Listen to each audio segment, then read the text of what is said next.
샬롬 할렐루야.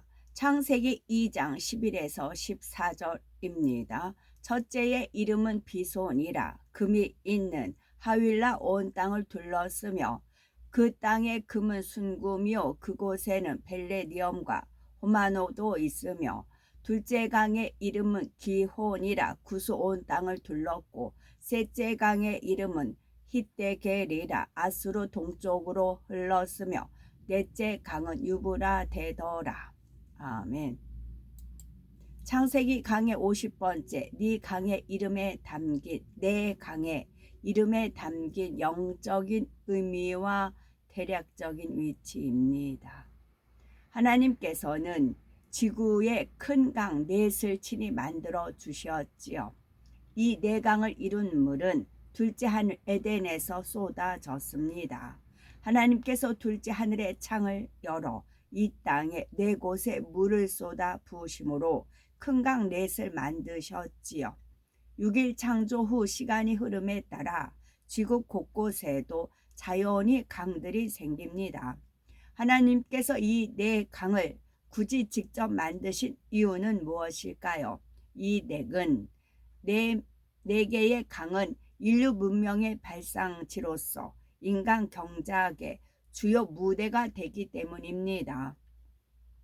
네 강의 이름에 담긴 영적인 의미와 대략적인 위치를 말씀드리면 성경을 해석하는 주석이나 다른 책들을 보면 강의 이름과 지명을 구약 성경의 원어인 히브리어를 근거로 해석을 하지요.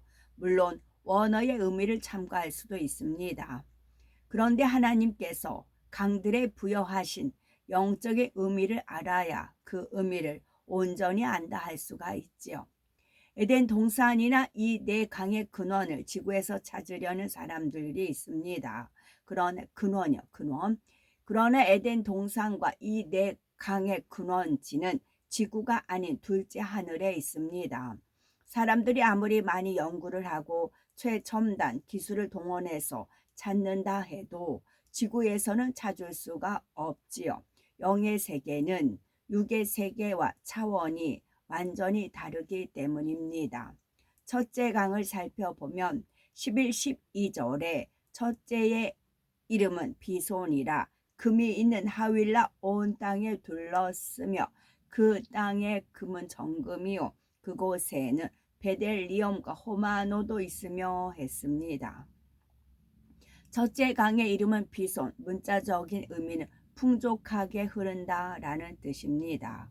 그런데 하나님께서는 비손 강에 대륙과 대륙을 연결한다, 대륙 간의 길을 터놓는다라는 의미가 있다 하셨지요. 비손 강의 위치를 알게 되면 말씀의 의미를 깨달을 수가 있습니다. 비손 강은 하윌라 온 땅에 둘렀다 하였지요. 이 하윌라는 오늘날의 인도 부근을 말합니다. 인도는 4대 문명 발상지 중에 하나인 인더스 강 유역에 있지요. 지도를 보시면 인더스 강 유역은 아시아와 유럽의 중간 지점에 있습니다. 옛날 동서남북 옛날 통상로였던 실크로드도 이 지역에 걸쳐 있습니다. 하나님께서 만드신 비손 강이 오늘날의 인더스 강과 일치하지는 않습니다. 오랜 세월의 흐름 속에 처음 모양이 많이 변형되었지요. 그런데 대략적인 위치는 인더스 강과 비슷합니다. 이렇게 위치를 확인해 보니 비손 강이 왜 대륙과 대륙을 연결하며 대륙 간의 길을 터놓는가 했는지 아시죠? 비손강이 둘러싼 하윌라 땅에는 정금과 베델리엄, 호마노가 있다고 했습니다. 여기서 나오는 베델리엄은 다른 버전의 성경에는 값진 향로인 부돌라라고 나오지요. 또한 유대의 역사학자 오세푸스도 베델리엄은 인도, 아라비아, 바벨론 등의 특산물로 값비싼 향로라고 했습니다. 호마노는 보석의 일종이고요. 하윌라는 이처럼 정금과 보석과 귀한 향로가 산출되는 땅이었습니다. 하나님께서는 왜 하윌라 땅에서 이처럼 정금과 베델리엄과 호마노가 남을 굳이 성경에 그렇게 놓으셨을까요? 이는 그곳에 장차 우상 숭배의 온상이 됨을 예시하신 것입니다. 온상이란 어떤 현상이나 사상, 세력이 자라나는 바탕을 비유적으로 이르는 말이지요. 하윌라 땅은 우상 숭배의 온상입니다. 그것을 증명이라도 하듯 인도에서 불교, 힌두교, 자이나교, 시크교가 발생을 하였지요. 이 종교들은 금과 보석으로 우상을 만들고 그 앞에서 향을 피웁니다. 어떤 자료에서는 인도 신화에 나오는 신의 수가 3억 3천만 개나 된다고 한다지요. 그만큼 우상도 가지각색이며 우상을 섬기는 의식을 늘 행하고 있습니다. 하나님께서는 비송강이 흐르는 하윌라 땅이 우상 숭배의 온상이 될 것을 미리 아시었지요. 11절에 비송강이 하윌라 온 땅에 둘렀다라고 말씀하신 것처럼 비송강은 당시에 상당히 넓은 지역을 흐르는 매우 큰 강이었습니다. 따라서 우상을 섬기는 문화도 넓은 지역에 걸쳐서 발달했음을 알 수가 있지요. 하나님께서는 하윌라 땅에 우상 숭배가 만연하게 될 것을 아시면서 왜 그곳에 큰 강을 만들어 주셨을까요? 그곳에 강을 두지 않으셨다면 그곳에 사람들이 모여 살지 않았을 테고 우상 숭배에 온상도 안 됐을 텐데 말입니다. 하나님께서 이렇게 하신 데에는 이유가 있습니다. 하나님께서는 인간 경작을 온전한 공의 가운데 이루기를 원하셨지요. 시편 96편 4, 5절에 여호와는 광대하시니 극진히 찬양할 것이요 모든 신보다 경외할 것이며 만방의 모든 신은 헛것이요 여호와께서는 하늘을 지으셨음이로다 했습니다. 이 말씀대로 하나님만이 유일한 신이시며 찬양과 경배를 받기에 합당하신 분입니다. 그런데 루시퍼와 악한 영들도 사람들에게 경배받기를 원하지요. 사람들을 사주하여 하나님 외에도 여러 신이 있는 것처럼 만들었습니다. 그러한 만방의 모든 신은 헛것임에도 많은 사람들이 사단에게 속아서 그 신들을 섬겨왔지요.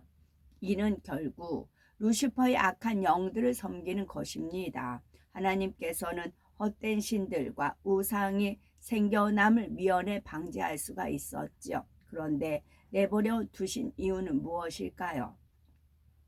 이 세상에 헛된 신이 많다 해도 하나님께서는 인생들이 진실로 참신은 하나님 한 분임을 깨닫기 원하셨습니다. 하나님께서 주신 자유의지 가운데 스스로 하나님을 찾고 만나기를 바라셨지요. 만일 거짓 신들이 아예 생겨나지 않았다면 어떻게 됐을까요? 인생들이 하나님을 섬긴다 해도 그것은 스스로 자원한 것이 아닙니다. 하나님만 계시다면 거짓 신과 참신을 구분할 필요 없이 무조건 하나님만 섬기면 됩니다. 이렇게 됐다면 루시퍼는 공평하지 못하다고 하나님께 송사할 수 있습니다. 하나님께서 루시퍼와 동등한 조건이 아닌 더 좋은 건을 갖추신 것이기 때문이지요. 이는 공의에 맞지 않습니다. 그래서 하나님께서는 거짓 신이 생길 수 있는 환경이 만들어짐을 미연에 막지 않으셨습니다. 세상에 아무리 많은 신들이 생겨나도 하나님께서는 인생들이 참신 하나님을 찾고 섬기길 원하셨지요. 하나님께서 인간 경작을 시작하신 목적도 이렇게 하나님을 스스로 찾고 믿는 자녀를 얻는 것이었습니다.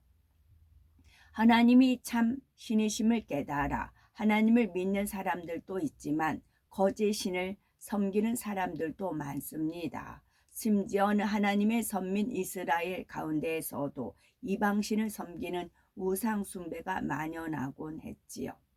그때마다 하나님께서는 선지자들을 통해 하나님의 하나님이 참신임을 나타내셨습니다. 헛된 신을 버리고 하나님께 돌아오라고 간곡히 호소하셨습니다. 때로는 자녀를 빼앗긴 아비의 심정으로, 때로는 아내를 잃은 남편의 심정으로 이스라엘 백성에게 말씀하셨지요. 이사야 1장 2절에서 3절을 보면 하늘이여 들으라, 땅이여 귀를 기울이라. 여호와께서 말씀하시기를 내가 자식을 양육하였거늘 그들이 나를 거역하였도다. 소는 그 임자를 알고 나귀는 주의 구유를 알건만은 이스라엘은 알지 못하고 나의 백성은 깨닫지 못하는도다 하셨습니다. 호세아 2장 19에서 20절에 내가 네게 장가들어 영원히 살되 의와 공변됨과 은총과 궁일이 여김으로 네게 장가들며 진실함으로 네가 장가들리니 네가 여호와를 알리라 말씀하셨지요. 하나님께서는 선지자들을 통해 이렇게 말씀하시는 한편 놀라운 권능의 역사를 나타내심으로 하나님이 참 신이심을 증거하셨습니다. 예를 들어서 우상 숭배가 가장 심했던 아합 왕 때에는 누가 참신인지를 보이는 대결이 있었지요. 엘리야 선지자 혼자서 이방신의 제사장 850인을 상대했습니다. 누가 하늘로부터 불을 내려 재물을 태울 수 있는지를 겨루었지요. 850인이 섬긴 바알 아세라는 거짓 신이기에 불을 내리지 못했지만 엘리야가 섬기는 하나님은 참신이기에 불을 내려주셨습니다. 열왕기상 18장 39절에 이 광경을 모든 백성이 보고 엎드려 말하되 여호와 그는 하나님이시로다, 여호와 그는 하나님이시로다 라고 고백을 했지요. 하나님께서는 시대마다 세우신 선지자들을 통해 이처럼 하나님이 참신이심을 나타내셨습니다. 그래도 이스라엘이 듣지 않을 때에는 하나님께서도 외면하셨지요. 그 결과 전쟁과 기근과 질병 등의 시험 환란이 임했습니다. 환란 가운데 받는 고통이 심해지면 다시 하나님을 찾았습니다. 그러면 하나님은 다시 이스라엘을 싸매시고 회복시켜 주셨지요. 하나님께서는 오늘날도 하나님의 종들을 통해 하나님의 창조주여 참신임을 나타내십니다. 생상화복을 주관하시는 분은 오직 하나님이시요 무에서 유를 창조해내는 권능도 오직 하나님께만 속합니다. 시편 61편 11절은 하나님이 한두 번 하신 말씀을 내가 들었나니 권능은 하나님께 속하였다 하였도다 말씀하신 대로입니다. 루시퍼에게는 죄를 짓게 하는 능력은 있으나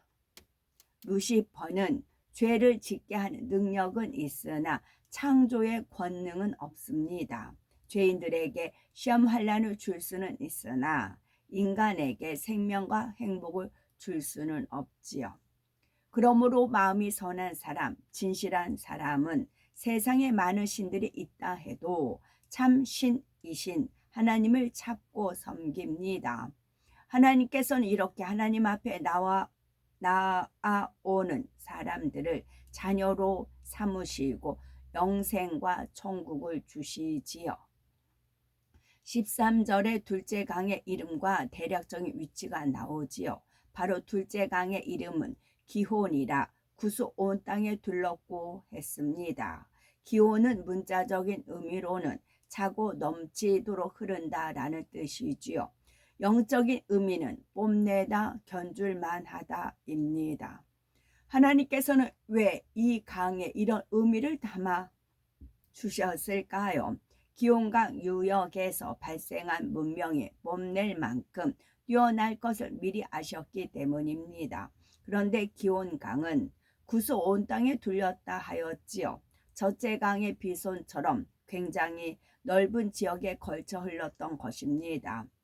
구수는 어디일까요? 구수는 오늘날 아프리카의 에티오피아에 해당하지만 성경에 나오는 구수는 그보다 광범위합니다. 아프리카에서 나일강과 홍해 사이에 있는 지역을 모두 구스 땅으로 잡지요. 오늘날 이 지역에는 나일강이 흐르고 있습니다. 나일강은 몇 개의 원류가 합류한 것이지요. 먼저는 수단에서 흘러나오는 백나일과 에티오피아에서 흘러나오는 청나일이 합류합니다. 그리고 다시 에티오피아에서 흘러오는 또 다른 지류인 아트파라 강이 합류를 하지요. 나일강이 이집트 영내로 들어가면 더 이상 합류하는 지류가 없고 북쪽으로 흐르다가 지중해로 빠집니다. 구스 땅에서 발원한 강이 나일강을 형성하는 데 중요한 역할을 한 것을 알 수가 있지요. 여기서 구스 땅에서 발원한 강이 바로 성경에 나온 기온강에 해당합니다. 물론 현재 강의 모양은 하나님께서 처음 만드셨을 때의 모양에서 많이 변형된 모습이지요. 큰 강이 바다로 흘러 들어가는 곳에는 강물을 타고 내려온 퇴적물이 쌓여 삼각주라는 지형이 만들어지기도 합니다. 이러한 삼각주는 매우 기름진 땅으로서 다양한 동식물이 깃들여 살 수 있지요. 또한 사람에게도 매우 유익한 땅입니다. 먼저는 농사를 짓기가 좋습니다. 또한 민물이 풍족하면서도 바다와도 접해 있지요. 이러한 여러 이점으로 인해 삼각주에서 도시와 문명이 시작된 경우가 많습니다. 그런데 나일 삼각주가 바로 세계에서 가장 크다는 사실이지요. 이 나일 삼각주 유역에는 이집트의 수도 카이로가 있으며 제2의 도시 알렉산드리아도 있습니다. 또한 이 지역에서 발생하는 고대 이집트 문명은 세계에서 가장 오래된 문명이지요. BC 3200년경에 시작되어 약 3000년간 번성했습니다.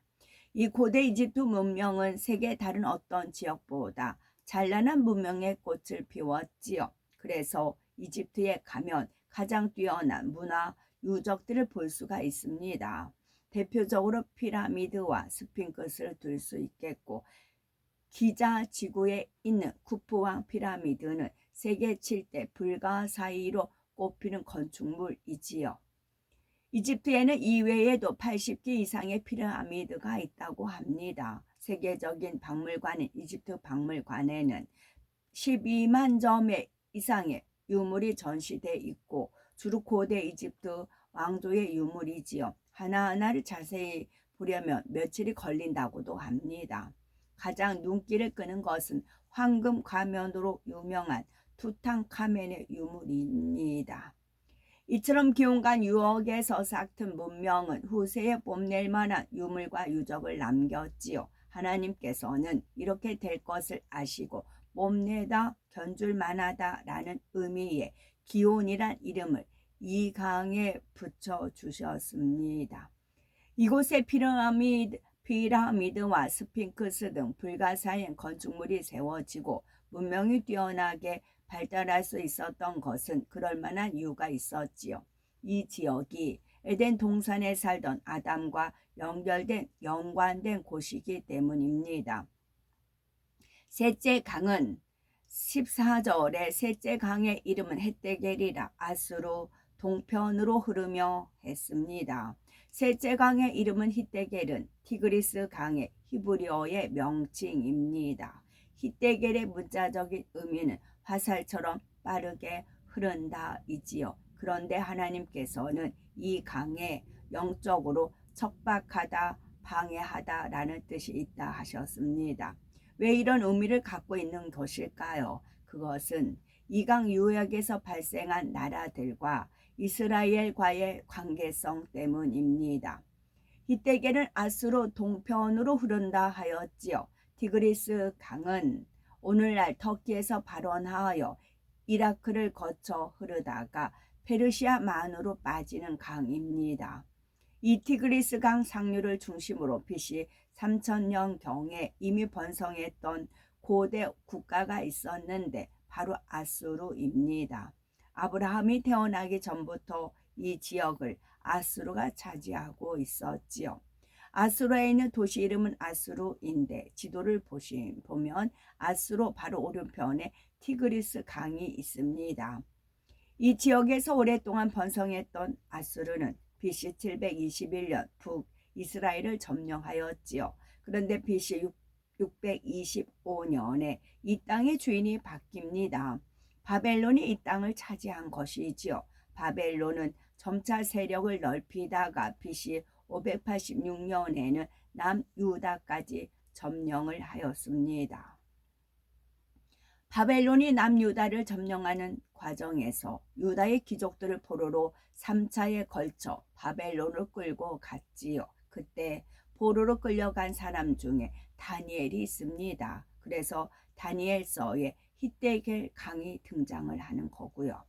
다니엘서 10장 4절에 정월 24일에 내가 히데겔이라 하는 큰 강에 있었다라고 하지요. 그런데 이때는 이 땅의 주인이 바벨론에서 바사로 또 바뀐 상황입니다. BC 539년 바벨론은 바사에게 멸망당했지요.